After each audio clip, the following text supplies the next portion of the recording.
Welcome, welcome, welcome, welcome. It is once again that time of the week. It's a Monday, it's an NECC, and it's Valorant. But better yet, we are bringing something better to the table this week because it's playoff season, baby. Teams are Woo! out, but better yet, the better teams are in. But oddly enough, we got two teams in the same exact school, so hopefully it should be a good one in that regards. My name is Mick. Joining me along today, obviously, is the lovely face of Zobi. We see her every single week, but it's all good because you know us, you love us, and you're ready once more. How you doing today? I am doing great. I'm excited to see, some squads from the Navigators division since we usually cover those kind of top dogs, but these are the up and coming faces that could be our next heroes or I guess next legends, I guess, to put it better off. But yeah, I'm interested to see, sister teams clashing in the first round of playoffs, and this is a single elimination, so one of them is gonna go home. And I have my front runner in mind just based off of what I have seen. Both of these teams, MSOE Roscoe and MSOE Sword, having very different stories, but they both have something to prove. Yeah, I mean, most definitely. Considering it's the number 2 seed versus the number 7, that's at least how we got in the first seeding of the bracket. It's kind of expected at least one of these teams kind of be heavily favored in this matchup. So it's not something that's really going to be too much of a surprise if we do see things of the likes, but still knowing that both these teams are in playoffs, knowing the records are still relatively positive to some degree, and even then knowing that both these teams are from the same exact school, we should be seeing a matchup worthy, considering that these two teams are probably scrim partners to some degree, so they should know where each other's weaknesses and kind of strengths to a certain extent where they understand what they can really manipulate to come out on top in this matchup.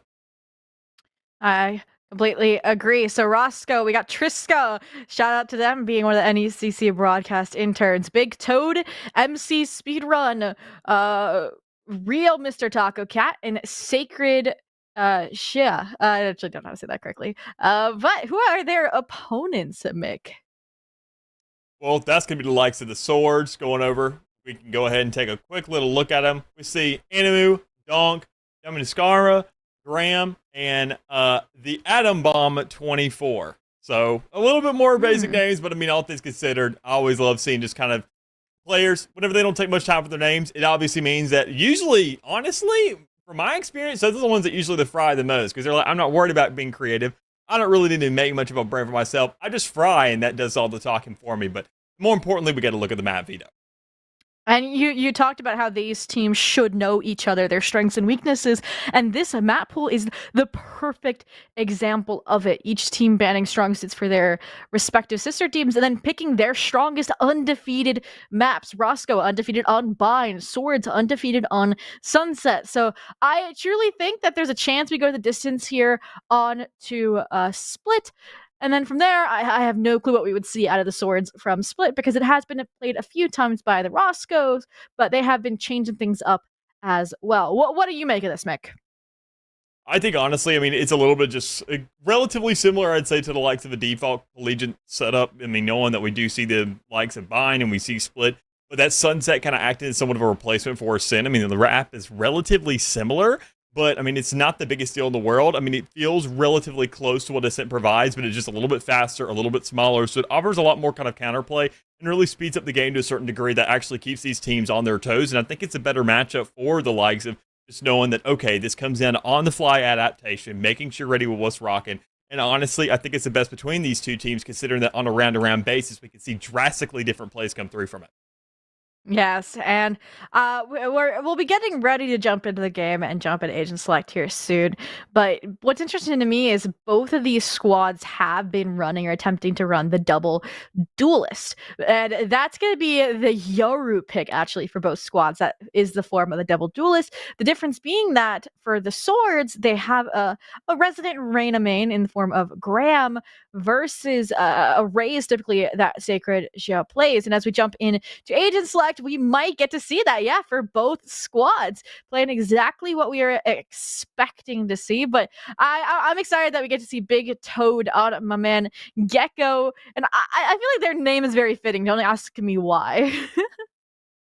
Yeah, I think honestly, I mean, looking at these matchups to a certain degree, I'm liking the looks of the double duelists on both sides. But I mean, substituting that Raze for Reina is extremely bodacious. I'm excited to see kind of how that really makes an impact in terms of this, knowing that, well, Raze, I like to see more as a default for this map. It's typically what you see in the professional compositions. You see a lot more just kind of traditional teams liking to run that because you just kind of make sense on a map like this with all the kind of corners that you can play around, which is also why you would see a breach every here and there. But I mean, seeing that obviously Raze is going to be expected to be on this map and knowing that the swords aren't even opting for that in general, I'm surprised they're not seeing any more kind of consistent flashes that can follow with it, and that you're just relying on that Yoru and Reyna to kind of play off the back of each other. Getting ready to jump into this first round. Looks like a tried and true A split, a standard Yoru gate crash take into showers if needed, but since nobody there from the swords was playing it, it's just business ahead. Interestingly enough, no rotations from the B site yet, despite all the pressure building up, but the line of scrimmage being held by an incendiary there should get the work done. And here comes the re-execute off of that Dizzy, and these smokes are going to ensure no fights are taken just yet. Yeah, seeing the way this is already going off, I mean, you can see these trades being made. You see the Roscoe already coming out on top by a pretty significant margin, seeing that they only have 2 players alive so far on the side of the swords. It really comes down to how much pressure is going to be exerted towards this spawn, whether they just want to cut them off or just play for this fight time. And they're already doing a pretty darn good job of just making sure that spawn's held down, really forcing the hand of the swords here, having to go for a little bit of a retake. And knowing that it's going to be coming right here from Hall is a little bit wild, considering you're not really splitting this up too much. You're not looking for a flank, but even then, if you have a singular player funnel into both of them, it should make it pretty easy. But it also makes it a very easy clothesline when you look at, I mean, still, that same exact approach coming out is heaven. Let's be real. If you don't have that many players, it's going to be much, much worse. And at this point, you can see just playing for exits, Graham. Graham, why are you saving a ghost is my real question. But regardless, I guess that'll be one upgrade to go into your save this following round. But Roscoe takes the first pistol on their map pick, and we're going to see that hefty buy up in the form of that hero rifle for Sacred and a Guardian for Big Toad. The rest going with the stock standard of, a Spectre, a little bit lighter. But I'm glad that they're going with those heavy shields, because, there could be an outlaw creeping around any corner here if they were to try and force it up, but I don't think any of them got enough frags to be able to afford it. In fact, MZ Speedrun is the one who says, all right, you mentioned an outlaw, I'll bring an outlaw to the table. I mean, just looking for something early on here, knowing that gun's going to have a massive impact on the secondary round. Even then, I mean, you see a lot of teams, especially with this Vandal Force coming through, they're not only playing for the second round, they're playing for the third, they're playing for the fourth. They want to make sure to have an impact over the course of this game, and I think those are 2 of the best weapons to do it, especially when you have a player who's a pretty consistent sniper. We haven't really seen too much of that yet. We don't really see the Marshal being brought out, but we do see already these frags going their way, going right back towards that spawn where Taco Cat's getting a little bit aggressive with that Spectre, but that's the gun that you really can lose because it doesn't be too much of an impact. Z is already up towards the top on Heaven, able to go ahead and grab one more kill, secure the entirety of that spawn, at least from what they think. Meanwhile, Rain is once again on the other side of the map with that ghost that we mentioned being safe for the last round, and I'm sure isn't even really going to go for an attempt in this one. DC'd apparently is what we're getting. Ouch. Graham, they were asked to do too much in the previous round. I'm hoping we get to see a hunting party, but for now, I mean, playing it safe. You saw how many frags they were able to get on the pistol alone, and finally, with the communication likely coming through, there's the teleports, there's the hunt, and it'll be a second round of a ghost saved if they don't actually, have it lost when we jump into the next round. Yeah, they'll keep the ghost for when they reconnect, but that's unfortunate because we'll have to make sure that they come back, which is why we're going to take a tech pause so that they can get a gun forced up. But I think that save is going to cost them a weapon is the concern here, right?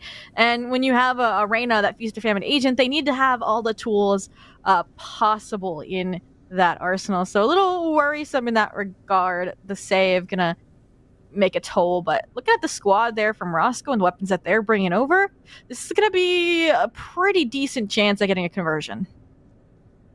Yeah, I think honestly, looking at a round like this, I mean, already going ahead and start with that 2, especially in such a critical round, you're expecting something, but I mean, knowing it's already somewhat of a flawless, it's not the biggest deal in the world. It's more so that ghost that we were looking at already kind of being saved in that last round, and that's going to have somewhat of a relative impact here, because even then that diminishes the economy of that singular player, which is definitely going to hurt him in the long run, knowing that already, I mean, that's a singular gun. That's most arguably probably the most influential in a round like this, because you're relying on your duelist going to get that momentum rolling. The best chance you're going to have in something like this is another one of these players picking off Zia or picking off one of these other players, and then just as a result, converting that into your Reyna being able to pick that thing up, because otherwise you're only going to have the armor to work with, or maybe you're forcing up a sheriff and kind of looking for that compromise, and even then, if you come out on a win on top, you have a little bit more money to work with at the end of it. That does mean we're going to see, hopefully, a reset coming in here soon, but I completely agree. And Now, these two squads trying to summon the Reyna back, obviously, but you get an early look at the kind of defense that the Swords are gonna pull out. Mainly that the Cypher this time is gonna be playing towards the A site, likely to combat that pretty aggressive split that Roscoe has gone for the first 2 rounds. I mean, if it ain't broke, don't fix it. I agree you could go for that attempt again. But other than that, what do we need to see out of the Swords to change things? Obviously, it's gonna be the first rifle round, but what have you noticed so far? I think honestly, I mean, just a pure aggression, just starting things off from Roscoe, knowing that obviously they want to kind of get this thing done with, and they're all meeting the expectations of what an attacking side on bind should look like. They're making sure to speed things up. They're making sure to really just kind of push the pedals and make sure they get where they need to be and get that objective down as fast as possible, which that Gecko can employ. So knowing that, I mean, I think honestly the biggest thing that just needs to happen is just making sure that Cypher has a little more global presence rather than just kind of being one site allocated. While you do have some great setups that can delay people, you need to kind of go ahead and stall things out and play things more globally on a sense of what this defense looks like, because you're not running a double sentinel. You don't really have a chamber in play here. You're not looking for the frag aspect of stuff.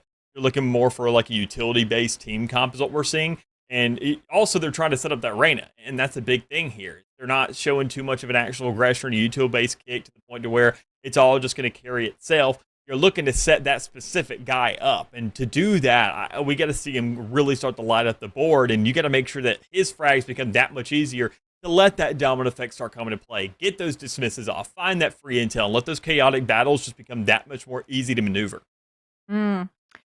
Makes sense, but unfortunately, right, the Reyna, they're the ones you see, but they're also the one that's been kind of that last member to rotate over. So I hope they're on the site where this aggression is coming through, or maybe they can take advantage of these bind teleports to get fast flank, plays into place, because obviously a Reyna on a retake isn't as strong as a Reyna fighting for those initial first bloods, and as you mentioned, dismissing out into safety where they know their team still has control over that part of the site, versus an unknown on a retake where you don't know who might be lurking around each corner. So we're coming out of the tech pause, though. We'll get to see exactly what the plan here is for Swords, what some of those changes are. And it looks like they just swapped the 3-stack over to B, and this lurk of the spike outside of A, we really don't have a 100% guarantee of where Roscoe's going to be headed. I could see there's not even a gate crash over there, so the gate crash not going to be a rotation option. We'll just have to see if they find a first blood and if that prompts the rotation, or if it's going to be a TP play after they make noise on B.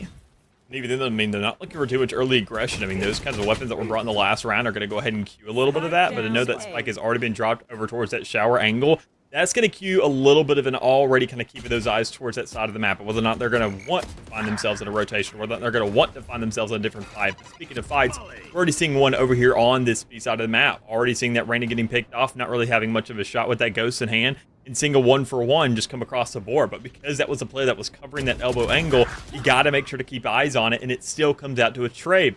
It being Donk and still having those smokes down and still having that pressure and making sure to find those corrective kills, you know that, okay, things are aired out a little bit. We're good. This guy's holding this thing down. The rest of you can honestly go away because it seems like he's just got it. Oh, but look at that timing. Denied spike plant, gets out with a numbers advantage. Yes, there's a mosh to try and re-secure the plant, but in the meantime, the atom bombs, they're literally prodding other parts of the map here, trying to play distractor to as much utility, as much damage as possible, and that tripwire is perfect for them to get another frag, placing Big Toad in the 1v3, and oh, that has to hurt. Through a smoke because of that recon bolt. That is a surefire way to get that round, and the first here from Swords, I mean, maybe the answer is just retake with numbers. Yeah, I mean, honestly, even then, just holding down a site, it's going to be a big thing here, considering we already saw Donk find those corrective kills that were on that B side of the map, and make sure to lock that thing down, and even then force that rotation over towards the A side. We saw the Cypher set up there, and while that is going to be somewhat of a big variable, considering that you're not going to find consistent kills, it's not going to happen on a round-to-round basis, unless it does, and Donk's just that guy, but looking at what they've done and seeing what can happen over the course of this game, if that just happens again, you keep on funneling them into your utility somewhere else by the the exact frag ability of a singular setup, I think that's kind of what they're going for. Just find that Cypher to set up on A, put your bigger fraggers on the other side of the map, look for that easy rotation with that gate crash, and hope on a round-around basis you finally manage to get these guys to go somewhere different where they just don't really have the chance to excel. They were split up a little bit last round, but I like the use of this dimensional drift now from Taco Cat into the site, gathering lots of information that actually is going to inform a first blood here. So site free for the taking. Graham gonna get challenged by this clone and dismiss out of the gate crash, but Dog at least good for the trade to keep advantage here in Roscoe's favor. And with the flags spotted out, all these players for Swords are really divided, Mick. Stim beacon down. Even in a retake situation again, that division is going to kind of still offer a lot for him, considering you have that controller live. Frisco with that incendiary are ready to go. So, I mean, you can look at the possibility of what that can do. It's more just a denial tool. Looking to go ahead and stall things out, see what can happen there. And knowing that the rest of Roscoe is kind of coming around from these different angles while still just holding things down right there on top of site leads to a pretty strong start from all things considered. I mean, knowing that they're looking at 3-1, they have the Thrash to work with for a free push on the site, and even then, a secondary at that. I mean, I think Gecko, his ultimate, being able to cast that twice, I still don't know from a balance perspective just how that was allowed through. It's just such an insane thing to know that you can use it once to get on the site, then use it again to go ahead and put that pressure into spawn, to where Gecko's one singular ability essentially feels like a duelist just doing the job of creating that space because of how much of a threat it is. And they got to figure out a way to deny these cohesive site takes that Roscoe is bringing. Fortunately, they don't have a dimensional drift every round, so a way to disrupt his early momentum, early aggression, but unfortunately Edamu, the classic, gets damage off but no frag to follow. So again, a first blood in Roscoe's favor, and looks like Spike wants to head towards his B side despite all the prodding this double duelist is bringing, and it's gonna be the Thrash to try and clear out the site. Graham, this could be huge. I'll let you know, something's free. Maybe a kill considering the gun in hand. Not too much to do with the classic in that kind of situation, and considering that the rest of the team is just kind of flooding on and using ultimates and whatnot, you're at the point where, oh my god, I may be just as good as dead here. But hey, the rest of the team has showed up at least to some degree, but they don't last very long because, well, this retake has not had much success yet. I gotta say, honestly, Toad, yeah, go ahead, hold back, let that ultimate come to you once more, and let the rest of the team push that and realize that, hey, they're gonna run right into a Bucky and at least find one dead. But that's not the biggest deal considering the large scale of things, because you still got 4 players remaining, and you still have another ultimate in exchange for that. The Showstopper, once again, a very big tool in terms of pressure. So Roscoe kind of feels like they have 2 free plants to go off the back of this. I'm sorry, I was just very impressed. I feel like we don't get to see that finisher very often when you are the top frag like Sacred Jasbin. I mean, they've been doing their job entering, they've been distractor, they've been doing everything they can on this raise and this kit. But now, again, it looks like Swords is going for that approach of trying to seek out these first bloods. The double duelist pushing down Humane. Well, the true exec is into this a site where, unfortunately, the Showstopper's not going to hit a mark, so Dog will be able to shut that down, albeit the Scare Factor gets control of the site, and Mr. Taco Cat's going to challenge this U-Haul control. It's got to be respected until the neural theft is expended. Just over and over and over again, we're seeing a lot being invested just for these little corners. I mean, every here and there, and the spike is down in the meantime, so you do have that timer working in your favor, but it comes down to the rest of the team and what they're really accomplishing off the back of this.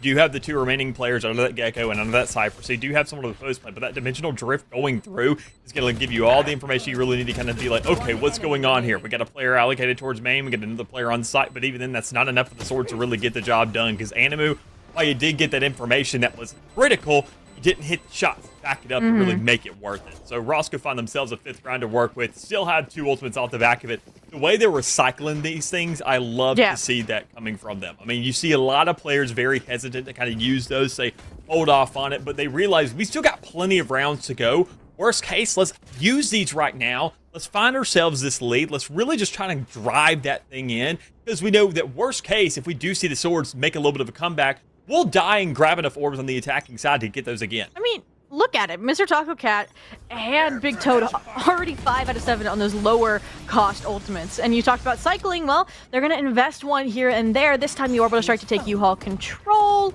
And Dominus Karma full blind means they cannot capitalize off of those trap wires.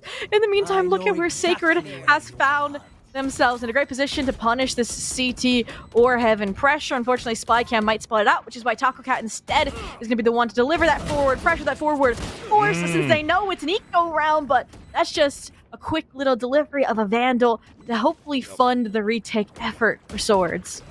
Comes down to who really picked it up and what they can get done with it. Consider that you did see that Nothing. pickup come in from that Heaven area and try to come right on the side. It's not going to do much there, considering that that's the player that has to be your hero at that point. They got to put on the cape and really just go ahead and start flying on the site. But even then, it could be a direct delivery right back. It could be a return to sender kind of situation when you don't really find an impact necessary off the back of it. So when you see Roscoe once more just kind of invest in these ultimates, saying that it doesn't really matter all that much, to where even then, that Orbital Barrage didn't find too much impact, but it lets you know all the information necessary. That left side of the site's clear. We can get free U-Haul control now. Everything else is going to start to unravel here. And knowing that they do have at least usually 3 players over towards that B site, worst case is they're probably over back towards Heaven. Or even then, maybe one showers. But no matter what, that Wingman's going to find that space. And it's going to be very, very easy coverage to make sure to guarantee that plant and get the clock to work in your favor once more. So already we're seeing the cycle come through. The Thrash is up once more. And the Swords, they got a lot to work with here. But it really comes down to how they want to use it, because they got the guns to back it up. Well, you know, mentality is half the game. So Roscoe, little family photo here while we wait for their sister teams, Reyna, Graham, to get reconnected here again. Oh, it'd be great if we got like a school photo with both squads. But for now, when you're up 6-1, yeah, you've got the mentality in your favor. It's your map pick. We're all vibing.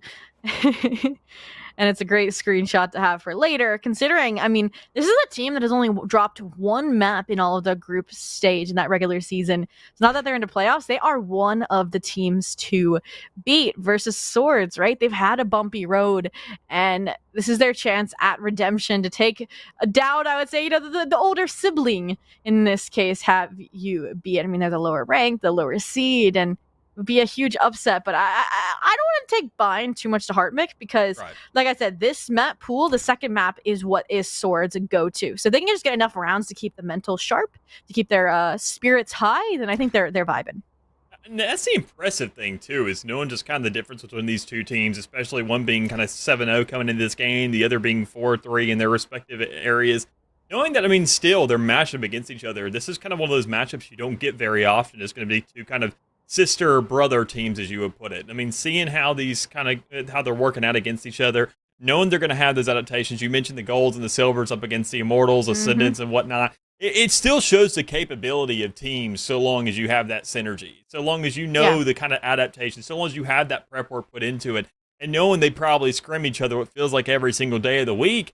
They're going to understand what's going on here. You mentioned Sunset. I think that's going to be a big note for them as well, knowing that that's going to be their map, to where they even then kind of feel like they have a place, not only where they feel a little bit stronger, but better yet, they've obviously worked this map veto to a certain degree where they're not giving the second best map over to their brother team. They're going to say, look, we understand your order of operations. We're not going to make sure that, okay, if we veto something, because a lot of teams who do see this every now and again, while we may not see it very often, we do kind of get a little bit more of an info behind the scenes of saying, well, we played the veto where we picked our second best map, then they picked our first best map thinking it was theirs. And it just kind of works out where it's a free 2-0 for the team that really played it right. But these two know each other to a certain degree now, where they're saying, Sunset, we know we have probably won a couple matches on against them. This is going to be our best shot to at least kind of drag this thing out to a third map and make things possible if Bind does go against them. And that's a fun fact, is that Roscoe has not played Sunset the entire group stage. They have played every other map that has been in rotation except for that one. So, I mean, I don't know if it's going to be a Dark Horse map or if it's a map they're not prepared for, minus maybe those scrims against their sister team that has made it an undefeated legend for them, being 4-0 for the Swords. But we're back into the action on Bind, the first hurdle to be jumped over here in this series in the Midwest playoffs for the Navigators division. And looks like, even though it was a pause, Roscoe coming out of it hot. Thrash, B-split underway, and with it getting destroyed so early, they might just cut it loose and go back towards A. With a nice little denial already going over towards that Oh. B side of the map. You see the A set up and the Cypher being allocated over there, but it comes Nice down to the trade. rest of the team going ahead and aggressing up, trying to meet the players at main. And it just doesn't work out for him. Taco Cat's already squeezed over back towards spawn, and if you find at least one here, you can say that's a good job. But considering the damage you done, you basically did your work. You found a player's worth of a kill. The other two are already down to half, so it makes the rest of the pickings for Roscoe kind of easy to go ahead and just sweep under the floor. But knowing that orbital barrage is available in a 3v3 situation, it's questionable. It's feasible, but do you really want to make that sacrifice just yet when you don't have all the information necessary? I think it'd be more kind of prominent to put over back towards that main area, but when you find that initial kill, already funneling that player out of U-Haul, you understand that numbers are now working out for you. That's going to get a player out of showers to push or to retreat, so it's an easy defuse to go off. And in a 3v1 scenario, just go ahead, stall. Make sure the guy's taking fights. It doesn't matter whether you win or lose them. You got the round done, and you found yourself a second. Did you see it? That's a trust me, I have lineups moment. The lineup landed on top of triple and was not denying the spike defuse. They meant to play a lineup there, and that's unfortunate because I think the lineup would have won them that round. But regardless, that was just great usage of utility from the trapwire to keep the players divided. To flash it, or sorry, to the spy cam. It really was all the Cypher utility there from Dominus Karma, because even Taco Cat was forced into a corner to remove that dart, and that's what bought them the time. You know, praise Big Toad for getting that information, fighting for deeper U-Haul control. At the end of the day, it was too much information given over, and then once that numbers advantage was in their favor, as you mentioned, that's when they can get somebody on the spike. But back to the tried and true, back to this A split, and with that 6-round lead, I think they could have gone for the buy-up, and that's exactly what they're going to bring to this site. Even then, the dimensional drift, I like to call it the orbital VSAT, just like in the COD days where you just have live view where everybody's looking where they are, and even then you can just kind of shoot at your teammate at the end of the day. But still, when you don't have that follow-up, I mean, the rest of the team's saying, you're on your own there, buddy. You can go ahead and try to go for hero play here, but considering the rest of us are sitting back on that spike and waiting to play this post plant, they made the right decision. Don't overextend, just get some free damage where you can, and a lot of it done there on Atomic Bomb. 24 already sitting on 26 HP for that incendiary. And knowing that everybody else is just still sitting in the back of the map, you have that Cypher alive, you got a Gecko there for, I mean, just a little bit of denial once more. And once you see that Brimstone, you understand that this may be pretty chalk. I mean, the only thing that can make it worse is if you do see a Viper. But, I mean, insult to injury, you do lose a player, but Atom Bomb thankfully able to get out of that one, say they've been for the next round, and hopefully at least have some piece of something. Have something in the utility belt, which will be that Vandal, which could be a very, very big asset, considering the rest of the team doesn't really have a buy off the back. And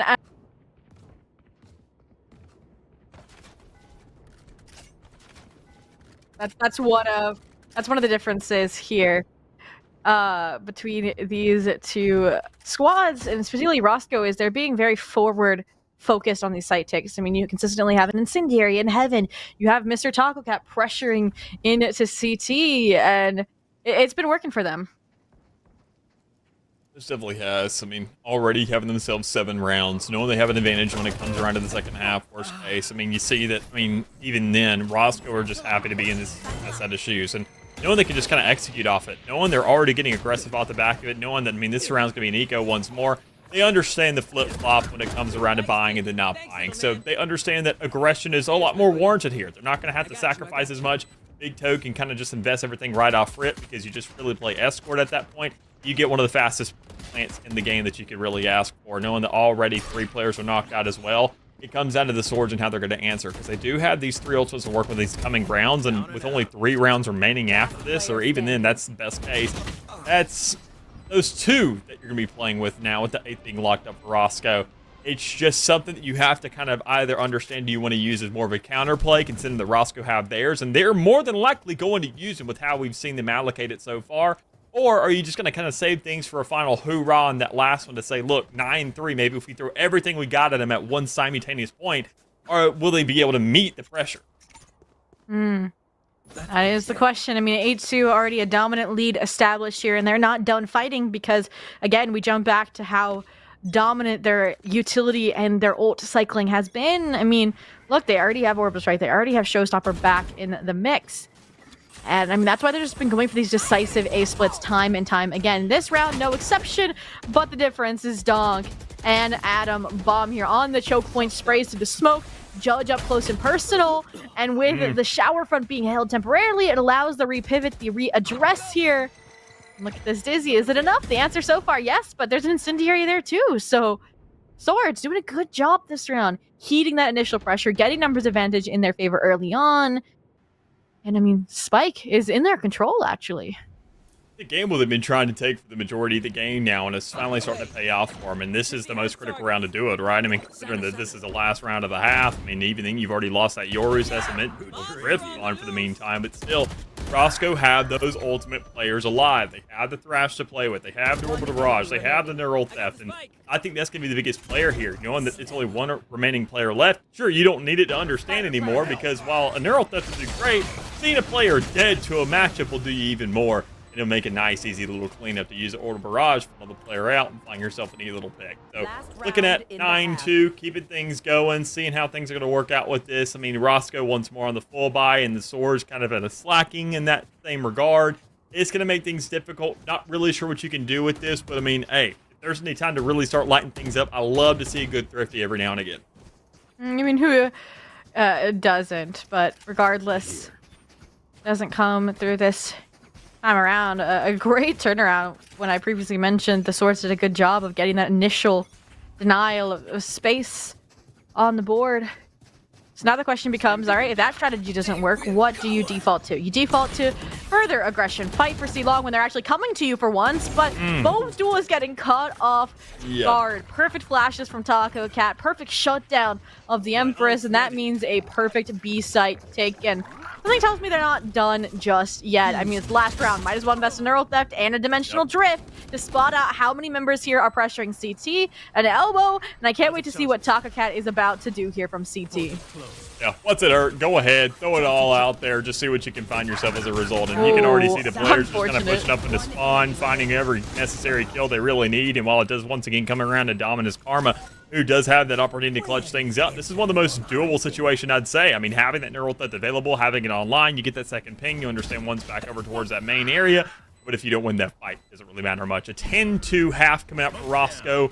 We've seen 9 3s, we've seen 8 4s. 10 2s are few and far between. 11 1s even rare. And even then, I think once we hit this threshold of 10-2, comebacks aren't impossible, but you got to start off really strong. And while even then winning the pistol on the 9-3 setup, winning it on 10-2, I feel like it's just required. Very, very true. And we'll see if that's what this squad is able to accomplish. It would be a stark turnaround, and it is going to have to come out of this pistol win. Now, what's interesting to me here is that the Swords aren't even investing that much. I mean, you have that solo deagle for Adamu, but they're leaning towards a lot of utility for their teams, and we'll see what that can bring to their attack, especially when they're headed for this B split. And MC Speedrun is going for early aggression out of B short. In the meantime, as well, they've entrusted B long to Big Toad, to the Gecko player. Okay, Taco Cat. I mean, you shouldn't be getting away with that, but that's a duelist gone. Yeah, I mean, once again, I mean, seeing already Classic resulting in something here. It's going to be an opportunity where we did see in that last half where Reyna didn't really have much of an impact in the pistol round in the first place, kind of fighting and obviously saving that ghost and playing for the retake. But I mean, even here, you're looking at the early aggression and you're looking at even then more of an expectations versus surprise kind of scenario, and already it's just not working out for you too hot. I mean, good trades across the board regardless, but Roscoe now being in the point where they're just kind of still holding this line of scrimmage where they just haven't let them cross that threshold yet. That's the most important thing. Is that one kill could set things apart, but another thing that could do just that is all the damage done in the meantime. 3 players sitting at basically 1 shot to a ghoster could be, and already, I mean, if you find those shots, that's why I love pistol rounds so much. Anything's doable, so even this 1v4 seems feasible when you have that kind of artillery to work with. Yeah, we said it. A much-needed round here for Swords. A plant on the B site, so they're alone. The rotation's going to be tried to get cut off by Atom Bomb, and Atom Bomb delivers exactly when they need to. A 4K to put Swords back on the map, and honestly, I feel like if Roscoe forced this round, that would just be a sign of disrespect towards their sister team, so I'm just hoping they save. They're actually forcing a Bucky, a Marshall? Oh, I wouldn't take that, Swords. I wouldn't take that. You better not lose this round. But we are going to wait again for the Graham reconnect. It's a strategy, right? It gives you a momentum breather every so often, Mick. And even then, we get a bigger picture here on, and we get a perfect look, at least in terms of MSOE's facility, of saying, well, whoever wins this game, we know which PC not to get on for these next couple weeks in playoffs, because obviously something's going on there. It's going to be, unfortunately, Graham who's taking the hit this time around, but thankfully they're all together. They have the dividers, and they're screaming across the room saying, hold up, wait a minute, something ain't right. Let's go ahead and run this thing back. Let's slow it down for a second. Let's just get things rolling when everything's good to go, honestly, because I think, honestly, that's a big it, specifically on Graham. I mean, that's your duelist. That's the player that we're obviously having a lot of expectations for on the side of the losing team right now, saying this is supposed to be your catalyst. And now, especially in the attacking side, this isn't just your catalyst, it's just your foundation. I mean, you can't ask for a Yoru to do the entry for you every single time. They're supposed to be kind of that pseudo-duelist, that secondary duelist, that backup, giving you those flashes to really assist your real duelist, which is that Reyna, the one who can clear, the one who can heal, the one who can dismiss, and find that extra pressure off the back of it. And knowing that Grim isn't really here or able to play too much in this game, it's good that it's happening on this map where they're already saying, look, we know these guys are good on this one. It is what it is. We had the bans go through already, but Sunset is where they're really going to have to figure that thing out, because I'm going to keep my eyes on Graham. Whether or not they're going to say, hey, I'll take the hit. Maybe somebody else on the team says, you take my PC, we'll swap things off, and hopefully everything feels all right then, because this guy's going to pick it up. And honestly, thankfully, because of all these tech pauses, we know it's not to their fault. That is true. And I mean, they got a great start. They got the pistol underway.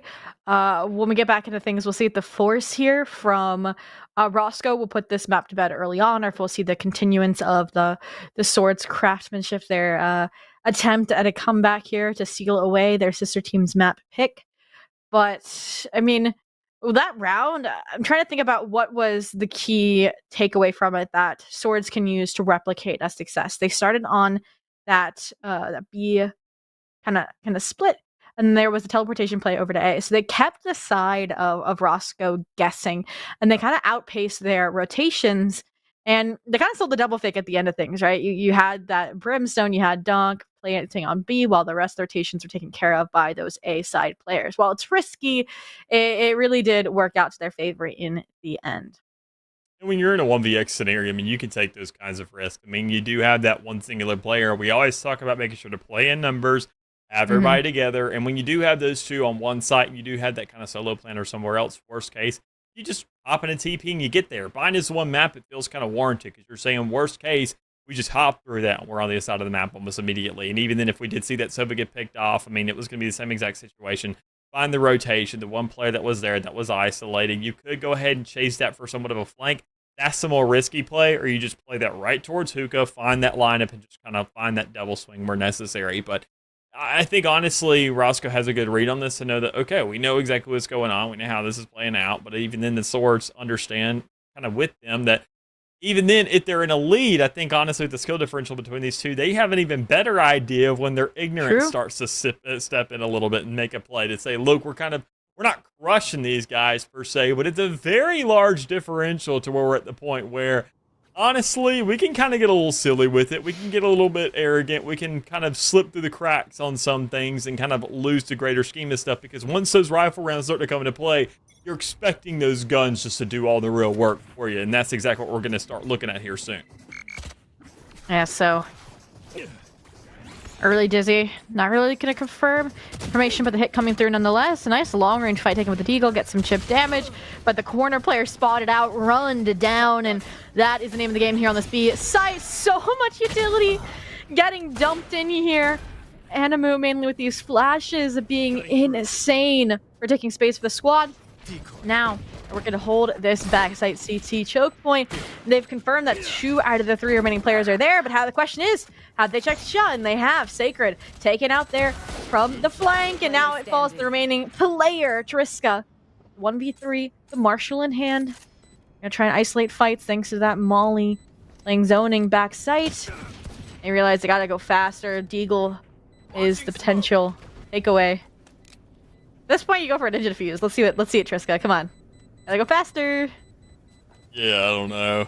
Oh, that's trap wire. Even the trip wire being there, yeah. No real shot. Unfortunate. But even then, Swords carrying over 3 is what's really going to be a heavy hitter for him. I mean, while maybe not the biggest guns in the world, you do have at least have that Bulldog to work with. You do have a Vandal to play with. So you're saying, okay, there's a chance. So while it may be small, why it's a very large margin still to go ahead and overcome.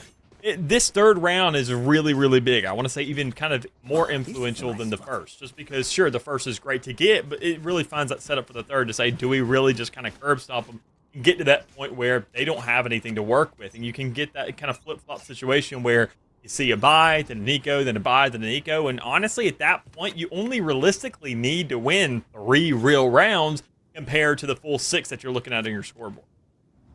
So for now, B-Site found such grandiose success last round for Swords. That's where they want to head here again. And because it was a slower walk up, we're going to see the early rotation, but it's actually the early flank play and grab. You see it again. It happens to the best of us, but that might mean that this giant push out of a garden and flank could get the round done here for Roscoe. Yeah, Taco Cat. Insane shots. The classic. They have Spike down. Donks on the opposite site. Let's see what they're able to do. How many they can take down with them, or how they isolate these frags to get that Spike back under their control. It hurts to see too, because Grandma's the one with a Vandal. So if anything happens, you toss it off to at least another player. Say, I don't know if it's gonna happen this time, but maybe somebody else should have this. It's so unfortunate. You even saw the Cypher go ahead and back up, trying to look for that recovery, say, oh, that's a free gun. That's a free upgrade I can work with. And unfortunately, running into one more defensive player who's already completely left the entire spot. But speaking of lapping, we see Donk do it once more. Going ahead, finding yourself right back to where you're supposed to be. But that's only because the defenders were kind of out of line for a second. With only 12 seconds remaining in the clock, it's a lot of a task to ask for to kind of get yourself on the site, find that plant, especially when you have 3 players surrounding you like sharks in the water. Yeah, a few seconds more, they might have been able to dip through the teleporter towards A, but unfortunately, we are going to have Roscoe take that 11th round, so an 11-4 here. Another little tech pause just to make sure Graham is all sorted. Like we said, pivotal piece here of an attacking squad, especially on Bind. I mean, you take them out, you take out the Leers, and when you're trying to get that double-fronted approach through both Long and Hookah, you want your Yaru and Hookah, and you want your Reyna Long. So without that pivotal piece, and it does open up more fights to Roscoe, to your opposition. But like we said, this time it is shorter. I mean, they just got it at the beginning of the round. That was the strategy from Donk, right? It was just to buy enough time for the reconnection for the team. And 11-4, chance of slipping away, but we're not at the pinnacle that is map point just yet. So they can make like one more mistake, but they really need to tie a bunch of rounds here together.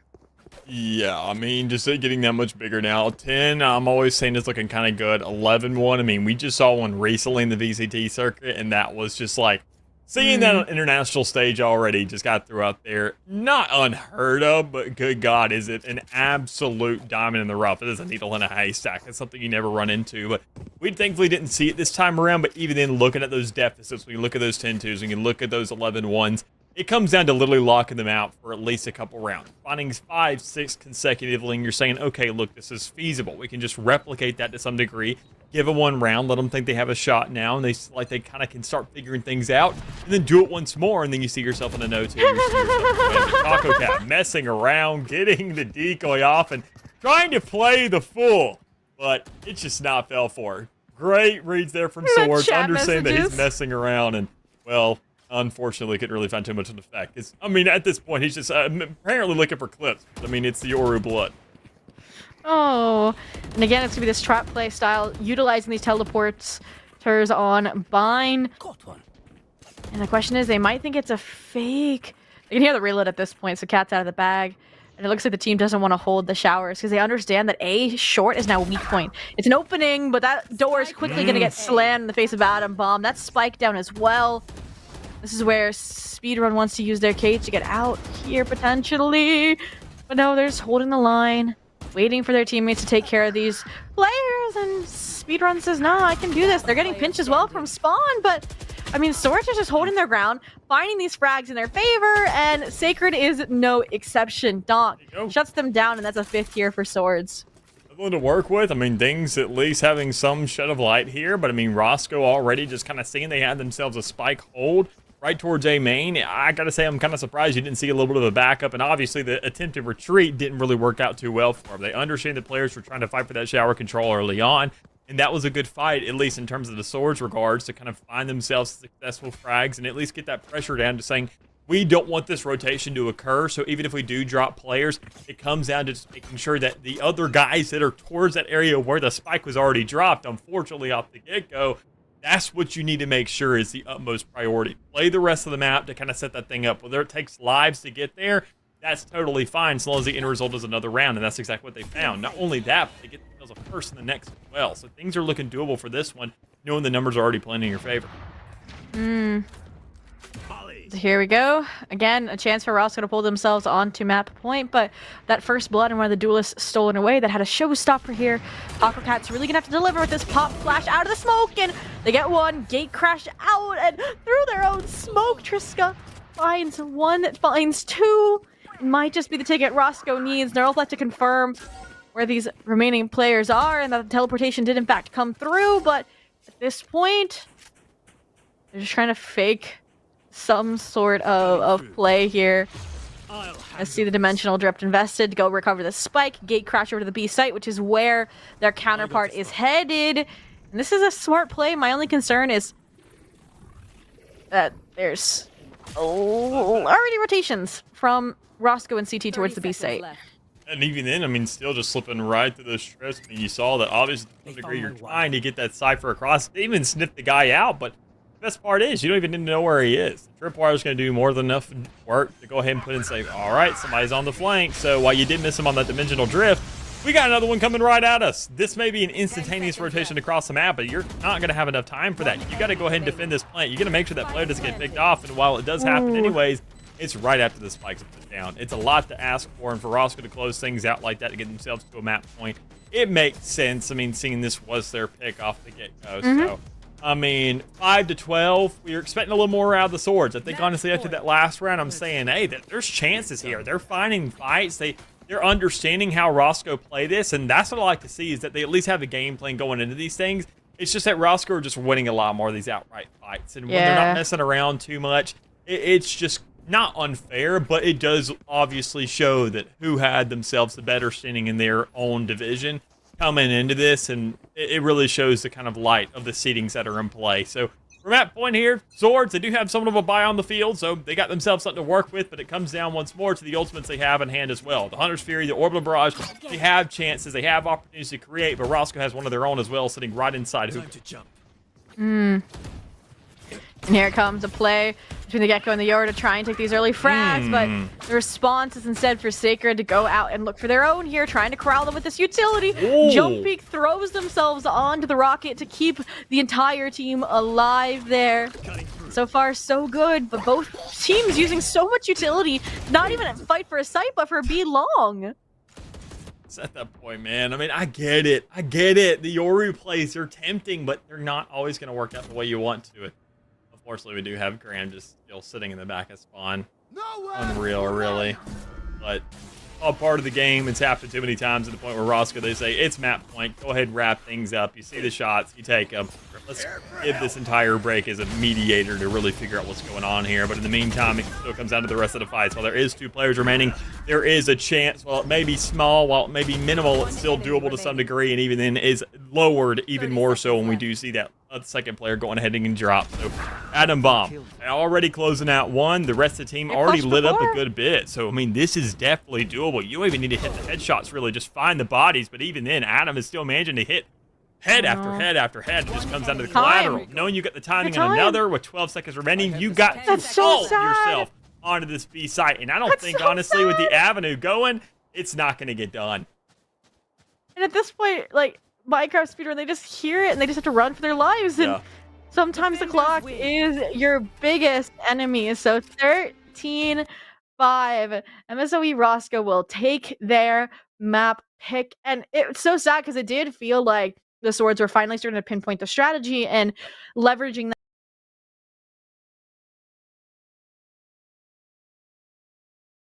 I mean, I'm back. there you go. I'll let you continue that if you need. Oh got it. my goodness. Anyways, like I said, they were definitely doing a great job considering the rank differential. And like I said, once the strategies are in place, once you have those counter strats, that's what can be the difference maker. But at the end of the day, it was just that forward proactivity, looking for these first bloods, leveraging their gun ability that got Rosca that map pick.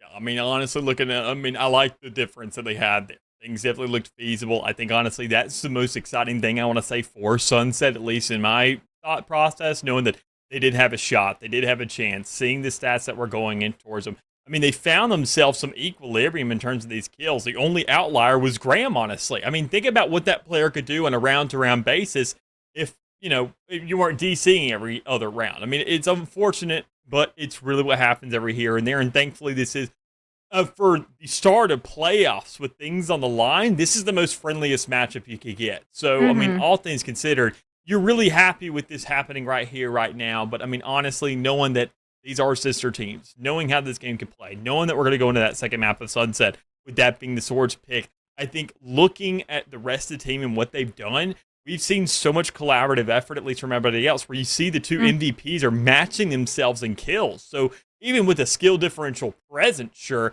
you're still seeing just equal weight picked up by everybody else in the regard to where, honestly, this could be literally a blow-for-blow matchup if we do get everybody just really going ahead and getting all their cylinders pumping. I agree, and we're headed to Sunset, a map pick where I do think that Reyna can have a lot of star moments, especially on the defensive half. I mean, you place Reyna there top mid, let them go for initial frags, from bottom mid, from tiles, and they dismiss back out. That's one way to get that early favor before you rotate, before you retake a site. Question is, will Graham be able to fit that bill? We will have to wait and see. Other than that, I'm excited to see what other double initiator comps this will bring, like a breach or a fade, into the mix, and how that pan out in terms of how attack halves go. But like we said, that's going to be after the break, so stick around to see if Roscoe 2 owes their sister team, or if we will have a battle on Split for that conclusion.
Welcome back, everybody. Here, getting things underway. Map number 2 of this series. Hopefully, with the Destroyer 2009 isn't done with the ALGS. It seems like they're hitting an ECC too. With Zoe obviously having a little bit of issues, I had issues. Graham had some issues. Who knows what's really going on here? But hopefully, for map number 2, everything's ironed out and ready to roll, because it's the point where we do have to see a little bit of a comeback story coming our way. The Sword's not really hitting things or kind of getting those strides in the way at the point they needed until the second half really started coming their way there.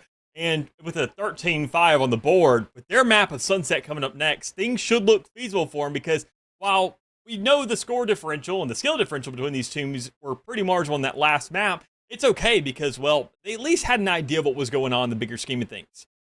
And we are about to head over to map 2 Sunset, which is the strongest map undeniably for the side of MSOE Swords. They are 4-0 on this map, and they've done it with substitute players, not even the starting roster, for crying out loud. They've tried out different agent pools. They've figured out what has worked for them, and I'm excited to see that hopefully in its final form as we are in the first round of the playoffs. And it is, single elimination. So if you lose this map, you are out of NECC Navigators for this season.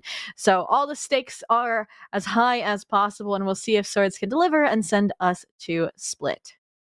I mean, Split being that third map, that's one I do feel like could be a little more one-sided, where you do see the more experienced teams or shots do really kind of just are that much more reliant. When you look at the shots, when you look at the verticality of a map like that, you do see just the better teams able to get themselves a hole because of how difficult it is to execute on the map.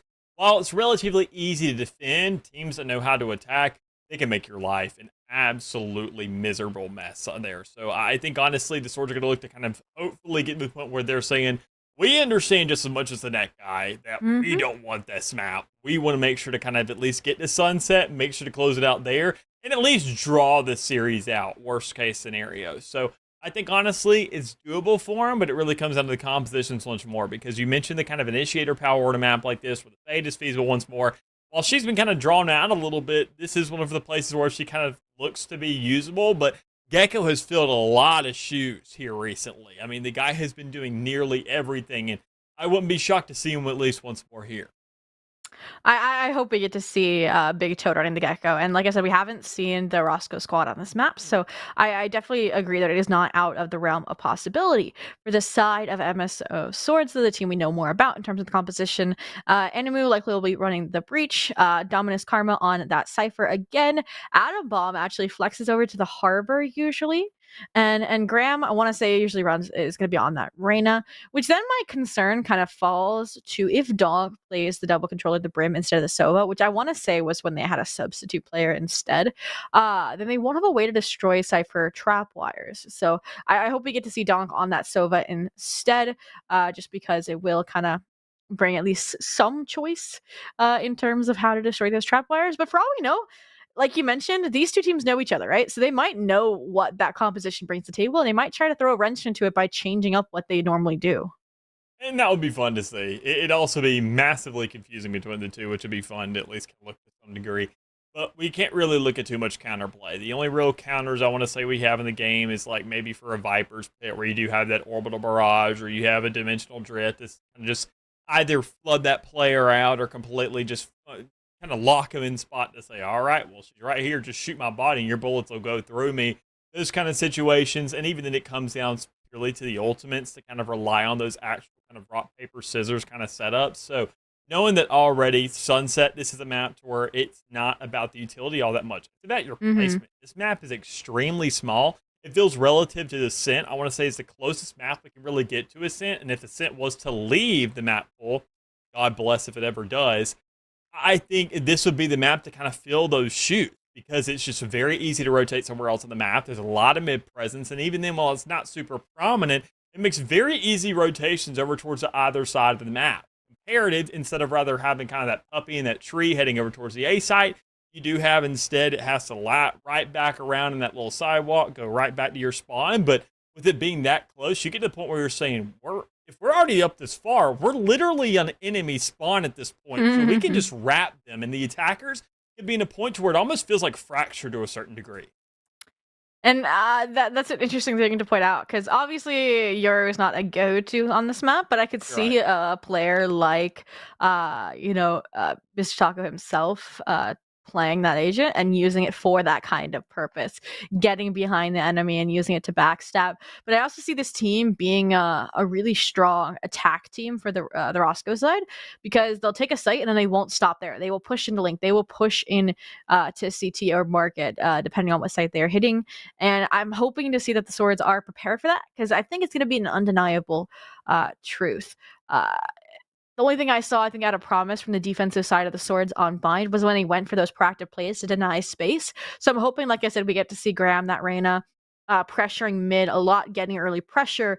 But we also need to see huge plays out of that Cypher, out of Dominus Karma to lock down space so they can dedicate numbers elsewhere on the map. And the funny thing is, I think we can already usually be kind of somewhat of a debate of what the duelist being brought to the table in a map like this would be. Because more times than not, we're saying that Raze is a standard. But that's what we can say for literally every single map in this series, that Raze is a go-to duelist on Bind. She's a go-to duelist on Sunset. She's a go-to duelist on Split.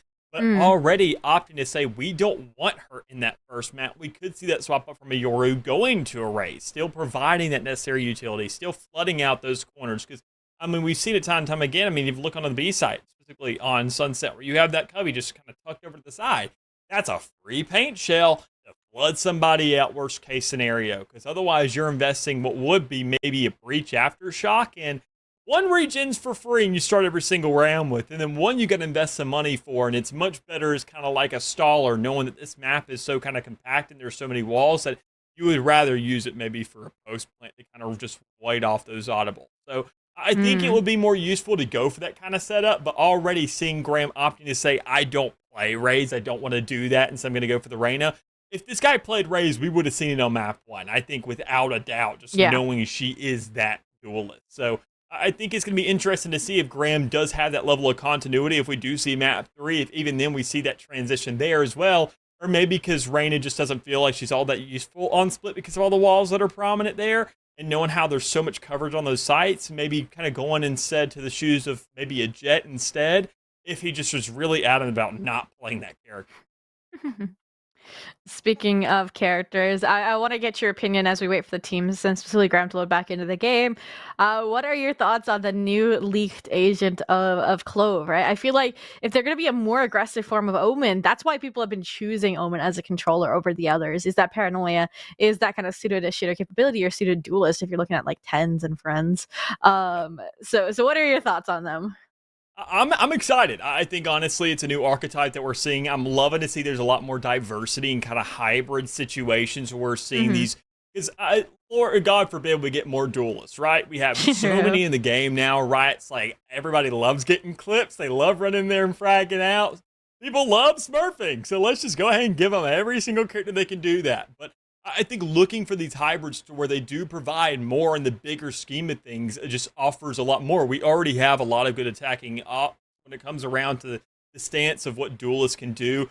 Raze being the main one when you have to really do damage with your utility and flood players out. And I don't think she's ever really going to go anywhere just because of what she provides. But knowing that we do get a more aggressive controller, we're already seeing every single control in the game really start to take those stances. Your passive controllers are more your Brimstones and your Vipers. You got your Omens, you got your Harbors, you got just these other guys, I mean, just able to just push in. As you mentioned, Tens. Even then, Demon 1 recently kind of making the shift over to Omen. We're putting these duelists on these characters to where they're saying, honestly, they kind of feel the same shoes of the Jet. The ultimate isn't nearly as good, but your utility's a lot safer in the big scheme of things. You're not really throwing your body out there. You're kind of circumnavigating a lot of stuff, so it really shuts some things down. So I think it's going to be fun to watch. As a controller main myself, that's why I love, especially when it comes around to Harbor, who we do see on both sides in this comp. I think she's going to be very, very, very healthy for the game with Right to finally go ahead and start filling those shoes. But now that we got agent selects, now that Graham's now migrated PC somewhere else, we shouldn't be receiving those problems, and we should be seeing the frags necessary by this guy that we were expecting to see in map 1. And I agree with you. Double Harbor is going to be a treat. And I mean, it's basically a mirror meta minus. Actually, wait, it really is mirror meta. Like we said, the teams know each other to a T. It's like they have a double controller, but Omen versus that cave. So we'll switch up here a main and a split. And that just leaves Big Toad to contest. Already just looking for something, though. I mean, already seen at least one player down, looking at the numbers going into the hands of Roscoe, and even then just kind of flowing off the back of that. We're seeing Taco Cat now off that Yoru on the Rain, and we saw Taco Cat get mad aggressive on the last map. So this is the point where you're saying, honestly, go off, King. Do your thing. Just really hammer it down this time around, but don't go too crazy. That spike isn't yours. We got to get at least some form of utility off this because you found enough frags in that round, especially with it to be a flawless. So right stance there, getting things off, and even then, starting off things strong. Carrying over every single one of those weapons. The only thing you're really kind of keeping your eyes on is maybe that Sheriff, and even then more so, I'm keeping my eyes on these buys because we did see an idea of what could be that Vandal for a second, but I think if anybody's going to do that, it would have been Taco Cat, but still not even opting for it. It makes sense. They're probably going to be saying, look, things were looking good in the second round, so why not buy an Odin in the third? I'm not sure how much I'm really going to be eyeing this. Oh my goodness. I mean, they not only are saying we're going to rain a diff, but we're going to bring out the Odin. Yeah. They're going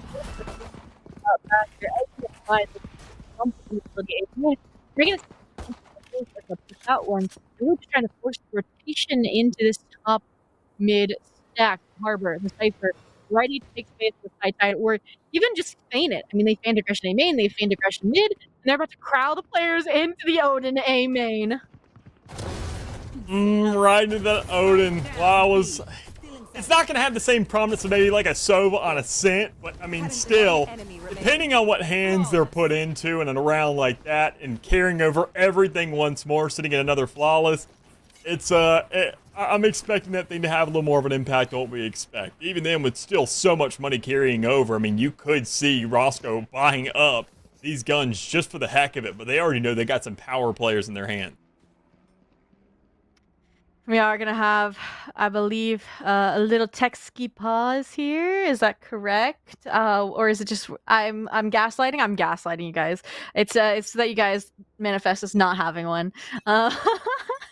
But a 2-0 already in Roscoe's favor, and that's not the momentum shift we would like to see, nor is the first blood for on to Dominus Karma. The Sentinel, I said, had to be important for these defensive fronts. Yeah, I mean, seeing really what they can accomplish here. I mean, honestly, swords, they just got to make sure to play things slow because you know Roscoe in these kind of situations with the Odin already in hand, with his Bucky, with all this aggression to work with, I mean, they are just going to be really bringing the problem to you over and over and over again because you know that these guys, they're going to say, look, let's close up shop. We're at the point now to where we've played this map so much, and even then better yet, probably in scrims, the fact that the swords haven't really played this too much in this regard in the competitive aspect against this team. This is where Roscoe, where they haven't played this on a competitive stage, as you mentioned, or any map. Well, last thing they want to do is give up strats for it. Last thing they want to do is kind of be here forever and just absolutely show every last thing they got. So they want to kind of wrap this thing up just in case worse comes to worse and when they have to face other teams here. Yes, they have a disadvantage, but Roscoe leveraging that early Empress with an Odin. The spray from Graham is beautiful, though. Yes, there's a punish, but still, it's going to be a 1v3. Triska has to get the timing, and they cannot with that worst weapon, with that Spectre. So again, the first round for swords comes out of that first rifle. Bye. We'll see what the response from Roscoe is. Unfortunately, though, swords didn't collect the Odin. Is it? I think it's more of a preference. I think a lot of players, if you get a Vandal and a Phantom, you're saying, I'm good. But, I mean, even then to pass it over to Graham, that would be doable, but I don't know. It really comes down to personal preference. Even then, still has enough money to buy for this round, I would say. So, I mean, why not go for it? At least meet the rest of your team, because, I mean, Animu isn't looking all that hot either after this buy, but looking right back to the tried and true, going for the normal buys that we see once more. Full Vandals, full Phantoms. While we do see some sacrifices in terms of armors, not the biggest deal in the world, but we are seeing these teams start to iron out their compositions a little bit more so, even in their buys and their arsenals are playing with. So, I mean, this is looking definitely feasible. This is going to be the more impactful rounds to say, look, we're now looking at equilibrium. We're looking at equal side in the game, so we need to see really what these teams can do when the playing field is kind of like finally level, I'd say. Look at this, a mid-fight gearing up here.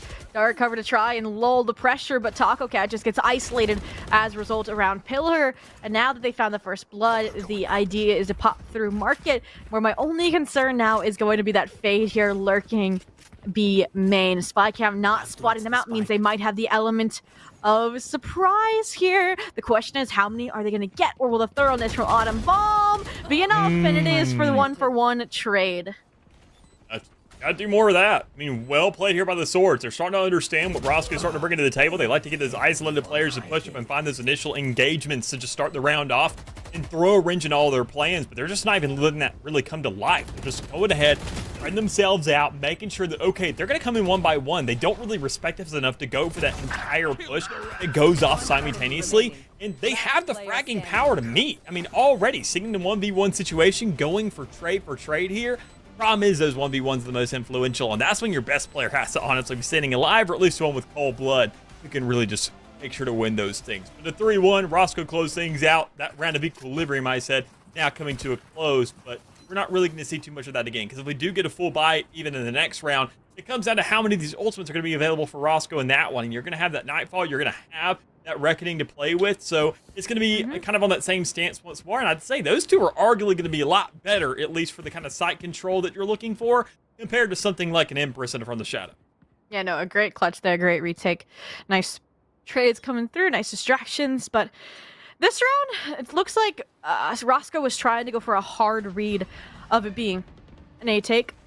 They send real Mr. Tacocat down deep into A main to try clearing things out. Now they're joined by a few more members. I mean, the Hunt did catch the trail of one player, so they're only expecting a few, and a perfect flash point means they can isolate one. That's your first form of smokes gone, but in the meantime, Swords, right? They've made the proper pivot to B. They have Reckoning online and can use it as a post-plant strategy. Oh, Big Toad. That's a Bucky. How'd you get that shot off? And Speedrun, now in the hot seat. How are you about to get this potentially off? To see where the entries are coming from. You already see another player off across the map, so it's not even really a 4v2, it's a 3v2, so it's a lot more doable for the time being. And when you look at the damage already done, things are huge. feasible here from the side of Roscoe, but you got to look at what they're doing. No Reckoning being forced up towards them, no real time to be guided here, and knowing that you have a singular play and you're getting those audibles, you're forcing the pressure and forcing the plan of that last remaining player to say, I gotta push up, I have to contest this, otherwise the round's over. And you just kind of get to that last resort situation where you have to see nothing but red for a couple of seconds. So sitting at 4-1, Roscoe, they just kind of have the better reads on what's really going on here. These plants, they just kind of give them up because their retakes are looking so clean that they're not really having to risk much just to get to this point. Even then, that round where they were at a point where they were on the bonus and the Swords actually had the buy, even though it was a 1v3 situation they were in, even then, they gave up a lot for it. They got to the point where they lost those two initial players, but they all just kind of played back towards main. And if we saw Roscoe win, I say one more of those fights, have two players in that situation, I think you win it. I agree. And it really was just random playing distraction. They're not allowing them to get the full impact of that Cypher utility. I mean, we wanted to see Graham deliver, and it's been Mr. Taco Cat, another first blood under their name. This time, at least, fortunately, traded out. But you lose Donk, you lose those extra smokes, you lose that rotation option.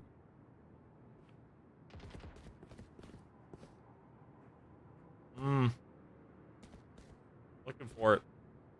Middle of the map, and you see the trades already going away. You see the ultimates on hand for the Swords, and I mean, this will be one of those points where you're saying, look, this is kind of a good time, I would say, to at least pop that Empress. Look to go ahead and compensate for those numbers, where you can get that domino effect to really start coming into play, but that's just not going to be the case here. Even then, so much pressure to the middle of the map. You do see that Harbor once again come in to kind of have that impact, wall everything off, and create this arena. That's what I love about this guy. He just closes things off and creates almost this octagon feel to say, when you're in here, sure, you can spam through it, but it's pretty water. Nobody really wants to do that. And, well, it just creates this one-on-one or 2v2 situation that you really force your hands into. But the hand is forcing the Swords right now. And 1v4 in terms of the rounds, 1v3 in terms of the players, and you just can't really close that thing out. It's Roscoe just really hammering this thing in to where the Swords don't even get the opportunity to come in and put their game plans into play. They have 4 ultimates to work with. They've had opportunities to really kind of throw these things out there, but it just feels like there's some hesitancy, like there's going to be a better opportunity.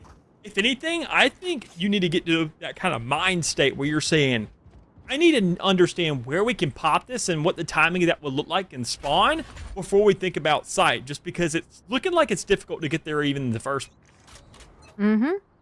So 5-1, lots of ultimates for Swords to work with to put themselves right back into things. But again, it's just this correctly placed aggression out of real Mr. Taco Cat. And as they learn to adjust to this Reyna kit, they use a dismiss effectively to ensure there's no trade and double that down with Sacred's own aggression. They've pinched the players here for Swords. They're stopping even a site take before it happens, so these ultimates can't be invested in the same place to tie a round together. And I mean, this round is as good as gone. And big Toad through spawn as well. So every avenue of flank potential being taken advantage of. And Atom Bomb with a stinger! You might be able to do something here, but with 14 HP, things are looking grim. 14 HP, a stinger. Oh, Phantom! You get an upgrade. But you got to make sure to kind of play on these ranges to where obviously you're hitting first bullets and nothing else. That's really all you got to work with, quite frankly. Or unless you find yourself maybe a couple miracles going up against these next two players. Because, well, they have to get the lineups where they find themselves shot, and if they whiff anything, that's when disasters start to spell itself out. Looking at the slows, finding the lineups there, it's another round result here for Roscoe as they find themselves at 6. Still a lot of ultimates to work with now in their hands because the Swords have been holding on to theirs, it feels like, for a very long time. I don't know how many more opportunities you're going to find to really get those ultimate situations now, especially with an operator on the field. While you do have some players pushing up aggressively every now and again up towards that attacking side spawn, we're seeing Roscoe now to a point to where they can just kind of play this game even further back. They can let that operator find that effect, kind of wait for the rest of the audio cues to go off, and then just press that X button as a result. So now, Roscoe, the ones with a lot of ultimates to work with here, just a couple. This already well-placed aggression. I mean, you can already see it's taking its toll. Swords here, not as confident in their site take, waiting for that aggression to come. It's not going to, though, so a double investment actually here. One to clear market, one to clear site, and it still has not stopped Sacred from getting the initial frags. And with the spike can never destroy, they have all the info they need to inform their team on how to retake the site with their own reckoning and now their own rolling thunder. This round is just everything but the kitchen sink getting thrown in, and it's all favoring Roscoe. Just once more, it's these retakes. Even then, I mean, they didn't even have time to really find the post-plant setup. There's been so much going on. There's so much protecting him now, and even then, better yet, with that defuse going off, there's so many bodies standing between you and that spike where you couldn't hit enough shots to really just find, not even better yet, the straight shot. We already see players who spam through smokes just to go ahead and hold down that spike, but better yet, to line up 3 players right before it. So it's just a situation to where Roscoe beat the Swords to the chase, and it was the perfect round to do that. It was more so the ultimates, they weren't in a certain position where either side was playing it proactively or reactively. It all came down to that first one being popped. And Roscoe said in an answer, they said this entire round can play reactively because as long as we compensate for that, find maybe that blood off of it, or find 2 better yet, they're going to keep on doing it over and over and over again because they dedicated this round to ultimates. We didn't, and it's just kind of out there. And that's where they were able to hold on to an extra one as a result of that. And at the end of it, needing to call a timeout, understanding what exactly went wrong.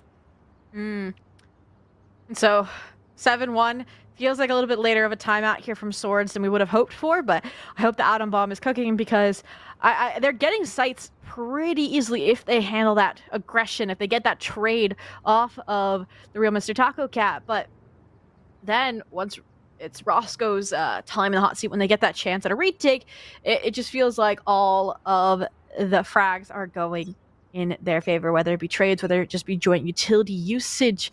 And I'm wondering if Swords is trying to discuss if they need to outplay the aggression, if they need to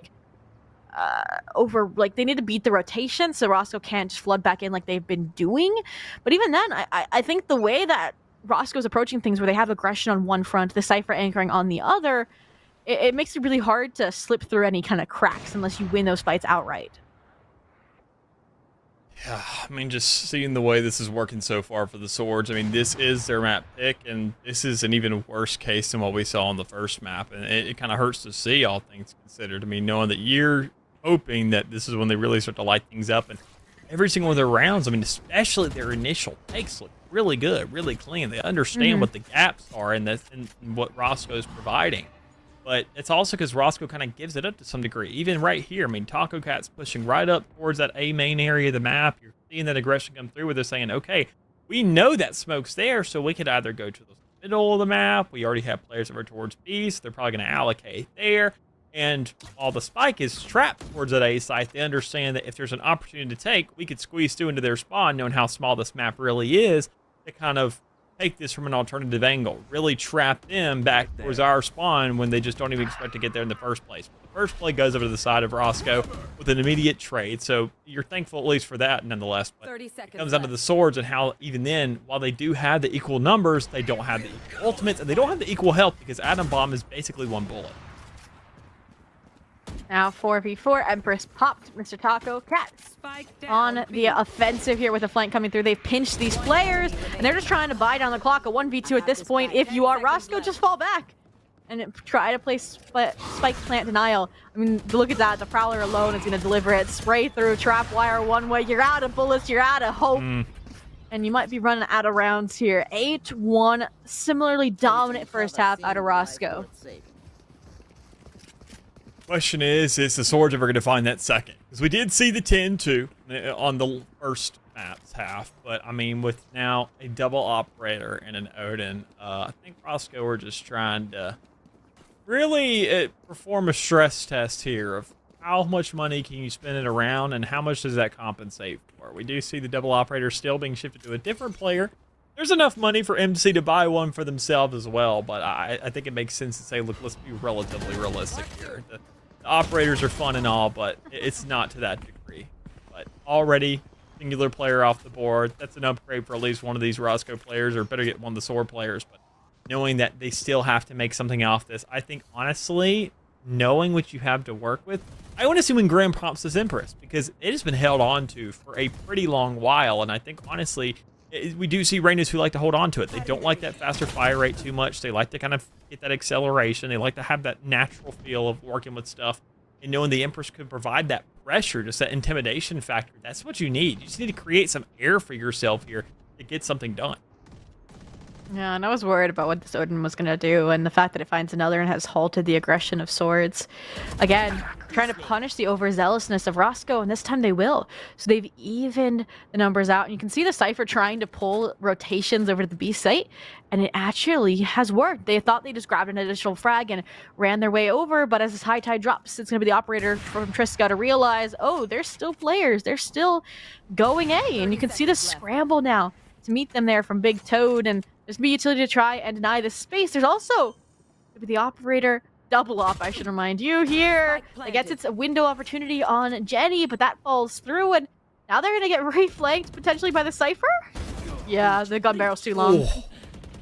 There you go. Another operator to kind of follow it up and maybe trade it, but it's just not something you really expected. Even then, scared Zia kind of moving a little bit scared to get onto site. Another defender there, Beautiful. already having the Odin making the swap and knowing where that last player could possibly be. Comes down to Karma, able to get one. You see the stick possibly coming through, and still, those don't fake. And sometimes neither do collegiate players. So already find themselves in a 9-1. A good read from Roscoe there, understanding the kind of difference between you and your teammates and even the timing on the spot to just go ahead and make sure that thing is held down. Find yourself in the 9th round. Doesn't matter whether you die or not. We saw them buying up a bunch of operators in the last round just to mess around with it. So yeah, I think money is the least of their concerns here. You do see Big Toad kind of going for a judge, but honestly in this map, it's a completely feasible option.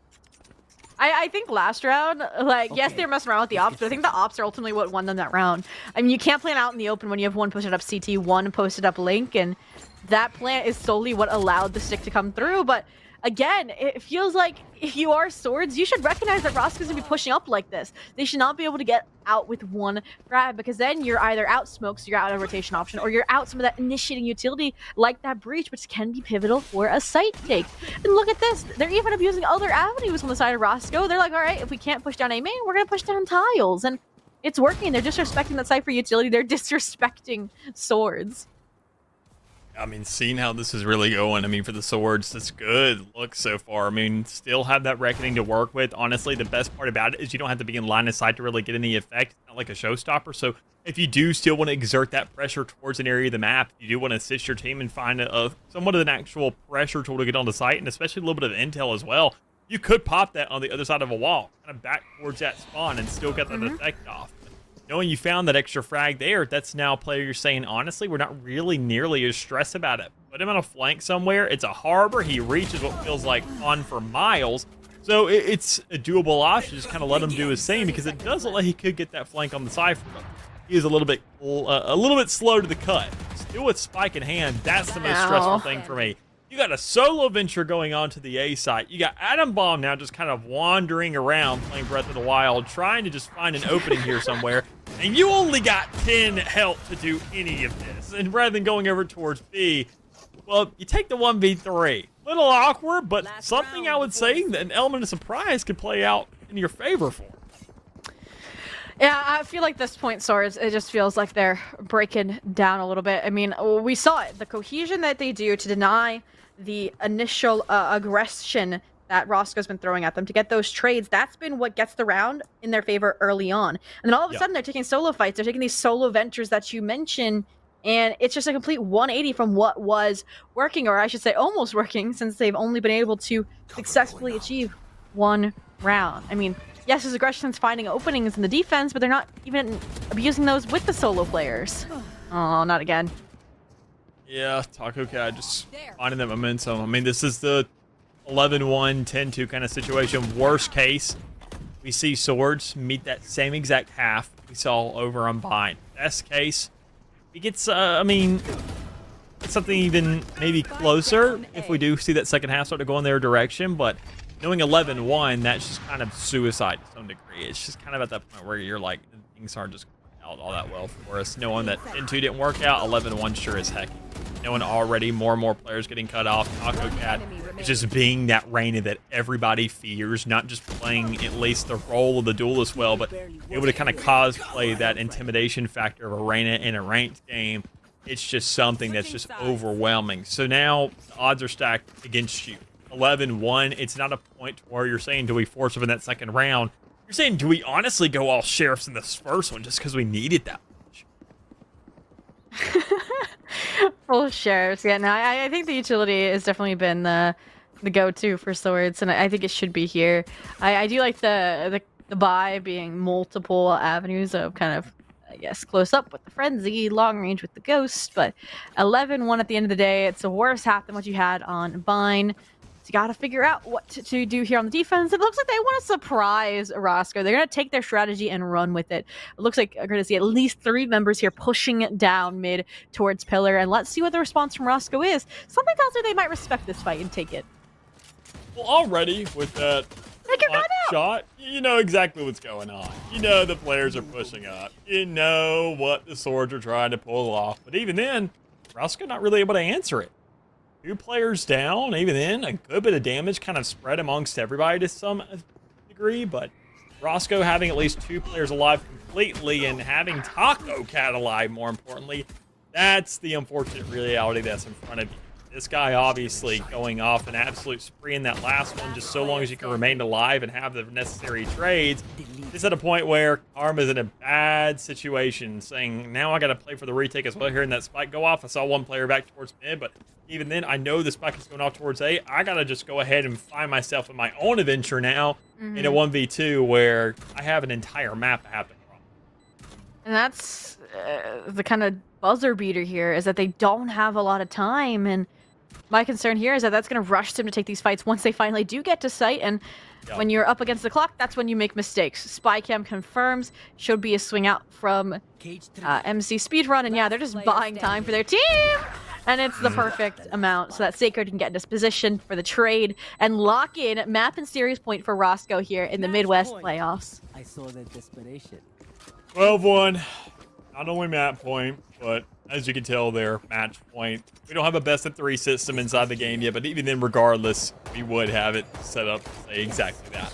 Just looking to go ahead and close things out. Roscoe obviously having the force buy, going ahead, find the biggest weaponry they can, because they say worst case scenario, we just go into the next zone, and we got a lot of rounds of coverage between us and them, or we could literally just sit out for a couple just to save up enough to 9K and then start trying again. But obviously, you want to kind of go ahead and close things out early, because as I mentioned, not only the clock ticking for the side of Swords here, knowing the rounds are against it, but Roscoe even coming into this map. They haven't played it yet.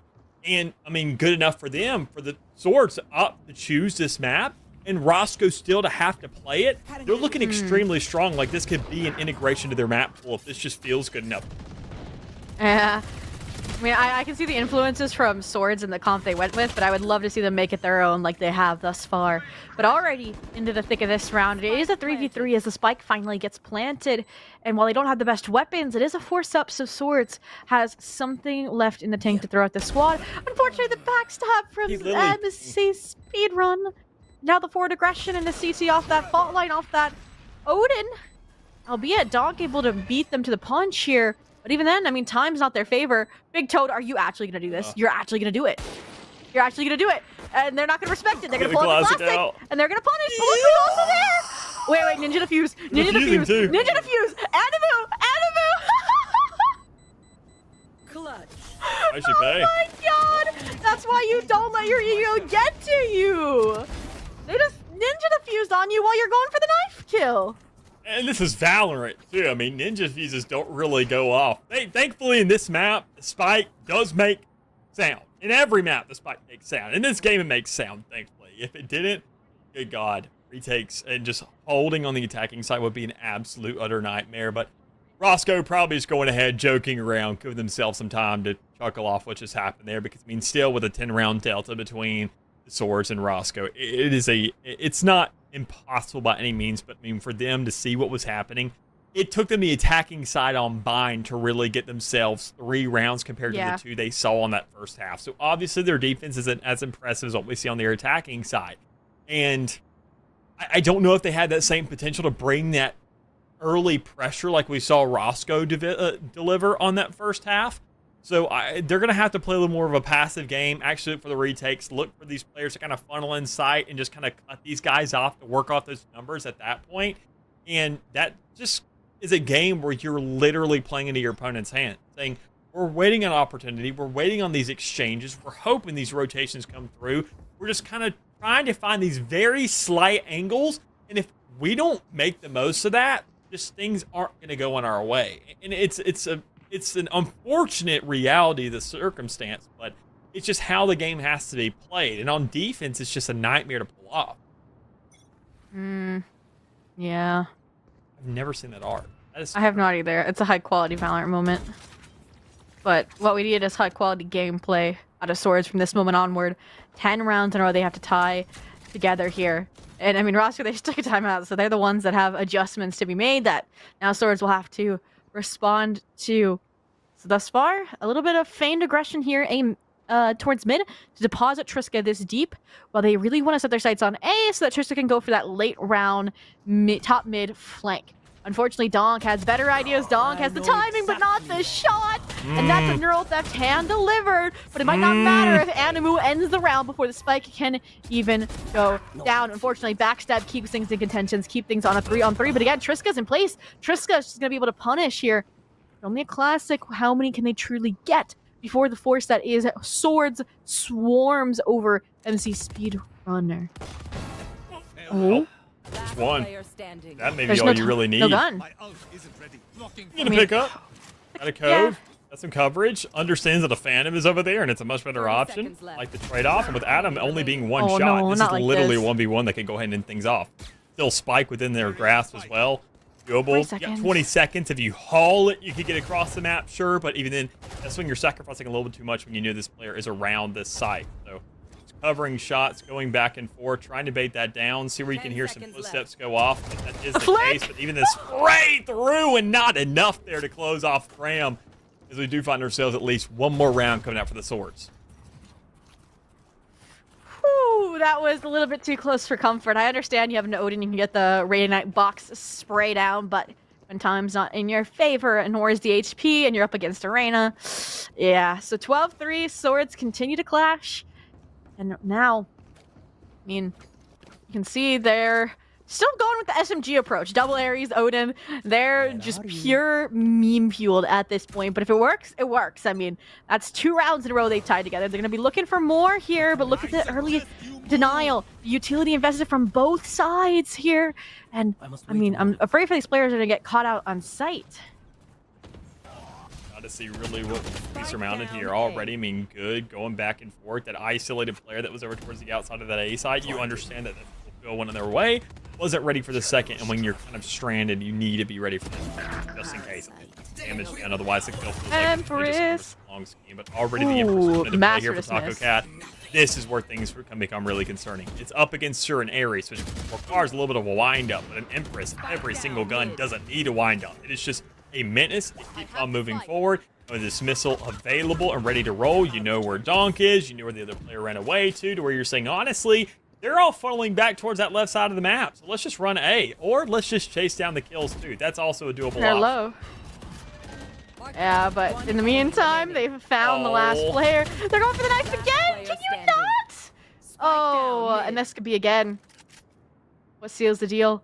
That or they just want Roscoe to take the cake, to take the clip, end it here. But it's your sister team. You're having fun. This is a playground skirmish, but Spike collected. They know that they're tiles. It means A site free for the taking, so they're gonna force them to take the fight since time is of the essence. Only thing here is the Empress is gonna expire. Yeah, so they have no shield now to work with. Still doable. Basically doable. equal, considering you look at the Cypher damage. Same kind of situation. But playing the Spike out in the open is the best play you can make in a situation like this. You go for default because it works around the utility. And obviously Taco Cat on the head saying, yes, I'm going for the knife. This could be their downfall. I'm genuinely Agreed. kind of hoping it is. If they want to keep going for this, and then we just see a massive round differential Frozen just fake? kind of completely be pulled off. Oh my god! There's no way. You call me the nothing. Alright. Alright. 12-4. Ults to work with for swords. So, I mean, that's a good thing. We got Mr. Taco Cat, not able to get the clutch. I think they want somebody, they should just leave, like, they should just, what is it? I forgot what the strat roulette is called, but it's like, leave everybody in spawn and have one person go out and try to ace.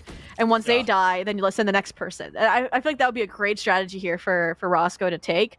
Albeit they're on the attack, but, you know, it doesn't matter. Just leave Spike in spawn, see what they can find. You pad some of these KDAs before the end of the game. Knife kills are great and all, but yeah, get that stats farmed. But now, I mean, they're fanning pressure in multiple parts of the map. They're gonna try and overwhelm the B site with this Nightfall. But even then, the swords, they want to play retake. I mean, you have a Nightfall, you have a Reckoning. I mean, sorry, you have a Rolling Thunder and a Reckoning. That's like picture perfect, and that's why we're seeing the fight forward as well, Nick. I just want to go ahead and kind of cut them off before they even get the opportunity to use all these ultimates, because they're waiting for the full rotation. They're waiting for all players to kind of get that opportunity to say, okay, we can find this closure. But even then, when you overextend like that, you do already find Atom Bomb finding two players just because you're looking for that early aggression. And Roscoe, while having that spike in, it really comes down to the timer and really how it wants to happen. Knowing that the swords want to go for this full player kind of take, the numbers aren't really fully there for them. I mean, even then, the same exact thing for the side of Roscoe. So, I mean, I'm sure they're trying to go for this kind of play, and with nothing but a Guardian in hand, and now switching over to the Vandal, not having still the shots or knowing what the players are, it's a 5th round to work with on the side of the swords. I mean, the code. Couple that with the Rolling Thunder. That's an amazing retake strategy here. And now 12-5 on the line. These swords taking the rounds as they come. And they're using it to charge up other ultimates as well. So Empress now on the table. My question is, where is Roscoe going to bring the big Toad Rolling Thunder to? And they're on an eco round. So I think they're going to play grouped up this time, not going to spread themselves thin. I'm excited to see what the strategy is. Again, same exact situation. I think they're just going to wait for the retake, hold on to everything. But now Roscoe has better guns. Or at least you would think they do, but he's still kind of forcing the last round, so that's debatable. But regardless, having Reckoning available is not nearly as influential as a Rolling Thunder because it's not direct on-stun contact. There is a chance to dodge it, and that's purely because of the trade-off of the information that a Reckoning gives. But I don't know. Since it's dodgeable, it still offers a lot more kind of clean gunfight to come out from the side of Roscoe if they do find themselves fight in that spike plant scenario. And depending on where it goes, they could also isolate it maybe somewhere. I mean, knowing if you bring it over to the A site instead of over towards B, you have a little bit more leniency of trying to circumnavigate it and still find a cutoff for these guys who are trying to play for the retake. But the biggest thing is to get that spike in first.